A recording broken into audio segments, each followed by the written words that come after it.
Վարչապետ Նիկոլ Փաշինյանը սահմանադրական փոփոխություններ կնախաձեռնի, եթե սահմանադրական դատարանը որոշի, որ խաղաղության պայմանագիրը չի համապատասխանում Հայաստանի սահմանադրությանը։ Մայիսի 26-ին հայտարարել է վարչապետը, եթե սահմանադրական դատարանը որոշի, որ խաղաղության պայմանագիրը չի համապատասխանում մեր սահմանադրությանը, այդ դեպքում ես կնախաձեռնեմ սահմանադրական փոփոխություններ, քանի որ խաղաղության գործընթացը եւ խաղաղության պայմանագիրը չպետք է բաց թողնվեն եւ կփորձենք ու կհամոզենք մեր հասարակությանը, որ այդ փոփոխությունն արվի տևական ու երկարատև խաղաղության հասնելու համար, ասել է Փաշինյանը։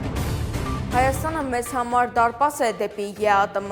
200 միլիոնանոց պոտենցիալ շուկա։ Մայիսի 26-ին Երևանյան երկխոսություն 2025-ին ասել է Իրանի փոխարտգործնախարարը։ Հայաստանը ԵԱՏՄ անդամ միակ երկիրն է, որի հետ մենք սահման ունենք, Իրանն էլ իր հերթին պատրաստ է տրամադրել եւ միշտ տրամադրել է անցուղի դեպի Պարսից ծոց։ Իրանը միակ երկիրն է, որը կապում է Պարսից ծոցն ու Կասպից ծովը, իսկ Պարսից ծոցն ու Կասպից ծովը ընդգրկում են աշխարհի ավանդական էներգետիկ ռեսուրսների, գազի եւ նավթի մոտ 70%։ Այս կապը նշանակում որ մենք կարող ենք տրամադրել տնտեսական խելացի եւ լավ ուղիների ամբողջ հարավային Կովկասում, այդ թվում նաեւ Հայաստանին, նշել է նա։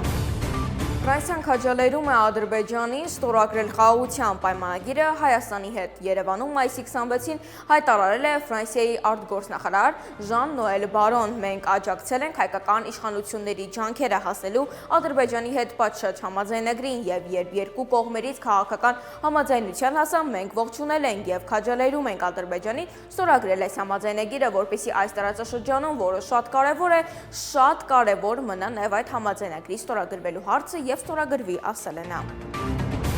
Կրասնոդար ակումբն առաջին անգամ դարձել է ֆուտբոլի Ռուսաստանի չեմպիոն 3-0 հաշվով հաղթելով Դինամոյին։ Կրասնոդարի եւ Հայաստանի ազգային հավաքականի ավագ 24-ամյա Էդուարդ Սպերցյանը 11 մետրանոցից խփել է երրորդ գնդակը։ Ռուսաստանի չեմպիոնների գավաթը հանձնվել է Կրասնոդարի ավագ Սպերցյանին, որն իր հերթին գավաթը փոխանցել է ակումբի նախագահ եւ սեփականատեր հայազգի գործարար Սերգեյ Գալիսկիի։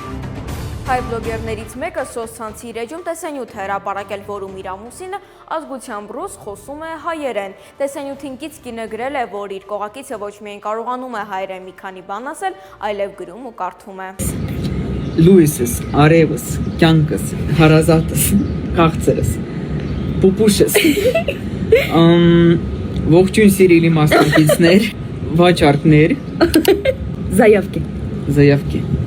Не помню. Хайтер. Хайтер.